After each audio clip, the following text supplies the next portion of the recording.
जय हिंद दोस्तों, I hope you are doing well. RRB NTPC के लिए आपका जो है सबसे इंपॉर्टेंट पार्ट रहेगा आपका जीके जीएस में। आपका हिस्ट्री से क्वेश्चन आ रहे हैं जो कि एंशिएंट हिस्ट्री से ज़्यादा क्वेश्चन पूछे जा रही है, तो उसको रिपीट करवा दें। आपको रिवीजन आपको करवा रहे हैं और आपका खान जीएस पॉकेट जीएस से आपका खान सर की बुक से, और काफ़ी हेल्पफुल रहेगा। इसमें आपको टॉपिक का मैंने वेटेज बता दिया आपका, प्राचीन इतिहास, मध्यकालीन और आधुनिक इतिहास, और आपके सारे टॉपिक पॉलिटी हो गया, ज्योग्राफी हो गया, और फिजिक्स, केमिस्ट्री, बायोलॉजी, और आपका स्टैटिक जीके से क्वेश्चन इस बार कम आ रही है। करंट से 10 से 12 क्वेश्चन, कंप्यूटर से 7-8 क्वेश्चन आपको बन रहे हैं। ये सारे क्वेश्चन आप देख करके जाएंगे। रिवीजन पर्पज से आप सारी चीज़ बता रहे हैं। ऑलरेडी मैंने आपको डिस्कस कर दिया, मैथ रीजनिंग का क्वेश्चन लेवल बहुत ही ज़्यादा है। बस आप कैलकुलेटिव रहिए, थोड़ा आप आराम से बनाइए। टाइम का मैनेजमेंट जरूरी है। टाइम मैनेजमेंट कर पाते हैं तो आप अच्छे से बना पाएंगे। 80% आप आराम से लगा करके आएंगे। 90 मिनट में 100 क्वेश्चन आपको नहीं करना है। टारगेट कभी नहीं करना है कि आपको 100 में 100 करना है। कई लोग बच्चे गलत क्या कर देते हैं कि 100 में 100 करने के चक्कर में वो ज़्यादा निगेटिव कर देते हैं। आप टारगेट रखिए 90 मिनट में लाए, यानी 1.5 घंटे में हम 80 ही करें या 90 ही करें। 80 से आपको इससे ज़्यादा अटेम्प्ट नहीं करना। 80 से 90 आपको कितना भी इजी पेपर मिले, कितना भी कुछ मिले, 10 क्वेश्चन आपको छोड़ के आना है आपको, तो ही आप बच पाएंगे। छोड़ना भी वो एक कला होता है। और आपको मिनिमम आपको जो, अगर आप जनरल कैटेगरी है तो आपको 80 करना है। अगर आप कोई ओबीसी, SC, ST है या महिलाएं हैं तो आप 70 भी करके आ सकते हैं। अगर आपका क्वेश्चन पेपर हार्ड आ गया तो आप 65 भी कर सकते हैं, डिपेंडिंग ऑन आपका कंडीशन, आपका किस कैटेगरी में है, क्या आपका प्रिपरेशन लेवल है। अगर आप जनरल में है तो आप 80 रखिए और इजी पेपर आता है, और मैक्सिमम आप 90 तक करके आइए विद 95%, 90 से 95% एक्यूरेसी के साथ। ये आपका, अगर आप 90 क्वेश्चन करते हैं और आपका 40 गलत हो जाता है तो कोई फायदा नहीं। बेटर है कि आपका 90 कीजिए, 80 इसमें सही होना चाहिए कम से कम। 10 गलत भी हो जाएगा तो 3 नंबर आपका आसपास चला जाएगा। इसमें 3.33 के आसपास निगेटिव होने के बाद आपका बचेगा आपका 76.6 के आसपास नंबर बनता है। यानी अगर आपका 75 प्लस अगर नंबर बनता है जनरल में कहीं भी किसी भी जोन से, तो आपका CBT 1 क्लियर हो जाएगा, क्योंकि 15 टाइम्स लोगों को बुलाया जाएगा। उसके बाद आपको CBT 2 के लिए आप प्रिपरेशन कीजिए। अभी से आप लग जाइएगा 120 मिनट में आपको वहाँ पर ज़्यादा क्वेश्चन आपको पूछे जाएंगे। उसमें ज़्यादा क्वेश्चन आपको 50, 30, 35, 120 में आपको 2 घंटे में 120 क्वेश्चन करना होगा। चलिए आगे नेक्स्ट बातें करेंगे। अभी आपका ऑलरेडी मैंने 2 लेक्चर लिया है आपको, ये आपको रिवाइज कीजिएगा। यजुर्वेद आपको बताया जा रहा था।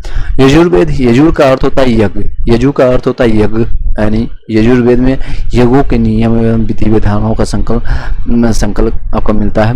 वैदिक मंत्रों का संग्रह यजुर्वेद में बताए गए, यह वैदिक अनुष्ठान से संबंधित है।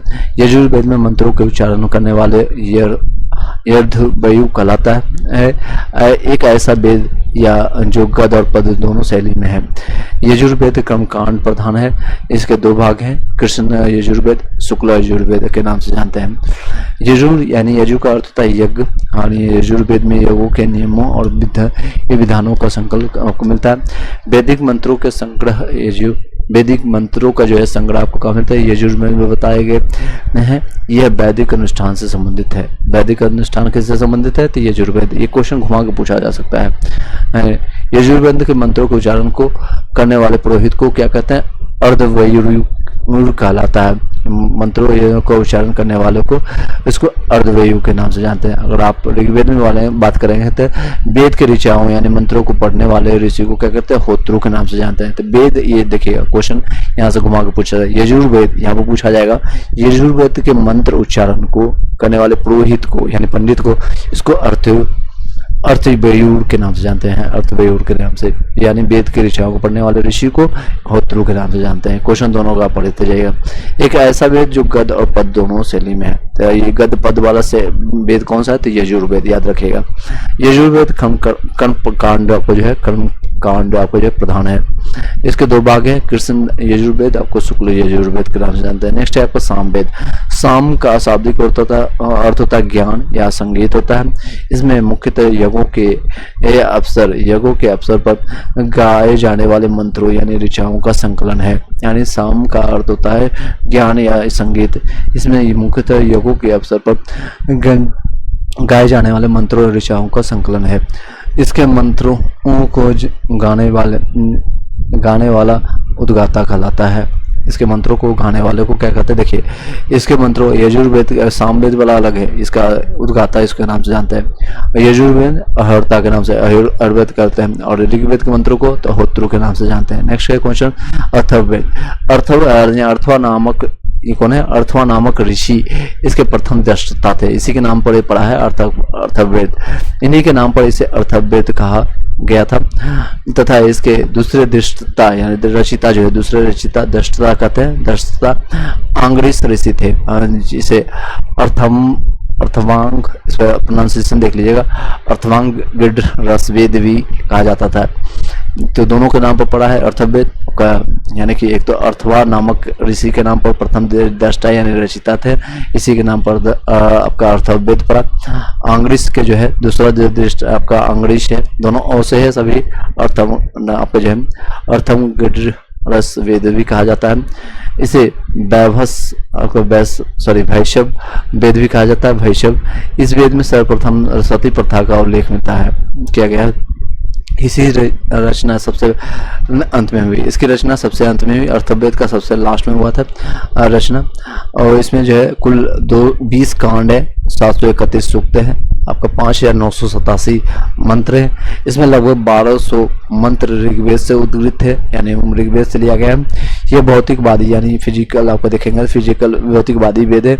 इसमें समान मनुष्यों के विचारों में विश्वासों का विवरण मिलता है। इसमें जादू टोना, ये क्वेश्चन बहुत बड़ा आ चुका है, जादू टोना का उल्लेख किया गया है। इसमें चिकित्सा पद्धति और औषधियों का उल्लेख किया गया है। तो क्वेश्चन आता है जादू टोना वाला वेद कौन सा है? तो अथर्ववेद है।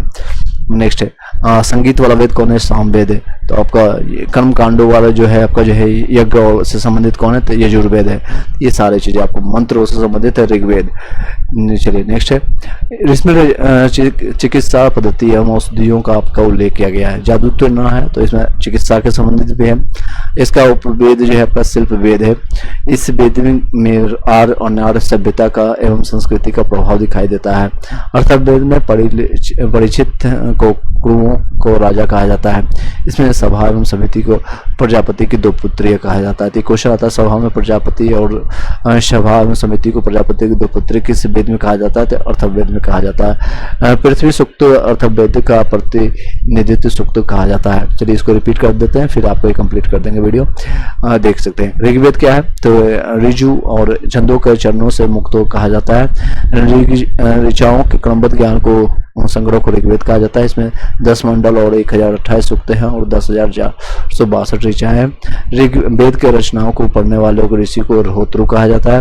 विश्वामित्र द्वारा रचित ऋग्वेद के 3रे मंडल में सूत्र आपको जो है सूर्यदेव सावित्री को समर्पित जो है गायत्री मंत्र है आपका। 9वें मंडल में सोम देवता का उल्लेख मिलता है। बाद में जो है जोड़े गए हैं आपका सूत्रों का उल्लेख इसमें मिलता है। ऋग्वेद में इंद्र के लिए 250 और अग्नि के लिए 200 ऋचाओं यानी कि मंत्रों की रचना की गई है। वाम अवतार के 3 पगों का व्याख्यान भी ऋग्वेद में मिलता है। यजु का अर्थ होता है यज्ञ, यानी यजुर्वेद यज्ञों के नियमों और विधि विधानों का संकलन मिलता है। वैदिक मंत्रों के संग्रह यजुर्वेद में बताए गए वैदिक अनुष्ठान से संबंधित है। यजुर्वेद मंत्रों का उच्चारण करने वाले अरियुक्त को कहा जाता है। ये एक ऐसा वेद जो गद्य पद दोनों शैली में है। यजुर्वेद कर्मकांड प्रधान आपका जो है, ये 2 भाग आपके कृष्ण यजुर्वेद और शुक्ल, ये क्वेश्चन आया है। तो कृष्ण और शुक्ल यजुर्वेद कहा जाता है। सामवेद का साम का अर्थ होता है ज्ञान या संगीत। इसमें मुख्यतः यज्ञों के अवसर पर गाए जाने वाले मंत्रों का संकलन है। इसके मंत्रों को गाने वालों को उद्गाता कहते हैं। सामवाद वाले जो है इसको उद्गाता कहते हैं। इस भारतीय संगीत का जनक माना जाता है। भारतीय संगीत का जनक कौन से वेद को माना जाता है? तो सामवेद को कहा जाता है। सामवेद में कुल 1875 ऋचाएं यानी मंत्र है। 1875 याद रखेगा। 1857 की क्रांति से उल्टा करके आप लिख सकते हैं 1857, 7 और 5 को उल्टा करके लिख सकते हैं, इससे याद रखेगा 1875 मंत्र है। इसमें जो है 75 से अधिक अतिरिक्त से ऋग्वेद से ली गए अर्थ अवैध मैंने गंधर्व वेद होता है। इसकी प्रमुख शाखाएं जो है कौम, थुमी और जैमिनी और नहीं है। अर्थवेद में अर्थव अर्थवा ये मैंने बता ही दिया आपको, अर्थव्य नामक ऋषि के अर्थव्य बना है। भैजव वेद भी कहा जाता है इसको। इसमें सर्वप्रथम आपको सती प्रथा का उल्लेख किसमें मिलता है? तो इसी में सती प्रथा का और जो है खत्म किसने करवाया था? राजा राम मोहन राय ने 1828 और 29 में कंप्लीट करवाया था, खत्म करवाया था। इसकी रचना के सबसे अंत में जो है हुई थी और इसमें कुल 20 कांड है, 731 सूक्त हैं और 5,987 मंत्र है। इसमें लगभग 1200 मंत्र एक वेद से घृत है। यह भौतिकवादी वेद है। इसमें समान मनुष्यों के विचारों और अंधविश्वासों का विवरण मिलता है। इसमें जादू टोने और टोटके का उल्लेख किया गया है। इसमें चिकित्सा पद्धति और औषधियों का उल्लेख किया गया है। इसका उपवेद शिल्प वेद है। इस वेद में आर्य और अनार्य सभ्यता में संस्कृति का प्रभाव दिखाई देता है। अर्थवेद में परिचित की कुरुओं का राजा कहा जाता है। इसमें सभा समिति के प्रजापति के 2 पुत्र कहा जाता है। चलिए इस वीडियो को यही वाइंड अप करते हैं। नेक्स्ट आपको बताएंगे हम आने वाले टाइम में। आप लोग बताइए ब्राह्मण समाज से संबंधित क्या क्वेश्चन आया है। जो लोग भी अभी एग्जामिनेशन दे के आ चुके हैं यहाँ पे आप लोगों ने दिया है, तो आप कमेंट बॉक्स में या फिर टेलीग्राम ग्रुप में आकर अपना बताइएगा, ताकि आने वाले जितने भी लोग का एग्जामिनेशन है उन लोग को हेल्प हो सके। और उस तरह का PDF नोट्स हम बना करके टेलीग्राम ग्रुप में या फिर उसके वीडियो बना करके मैथ्स के भी क्वेश्चन और रीजनिंग के भी क्वेश्चन हम आपको टाइम टू टाइम आपको बताते जाएंगे। Thank you so much, have a nice day.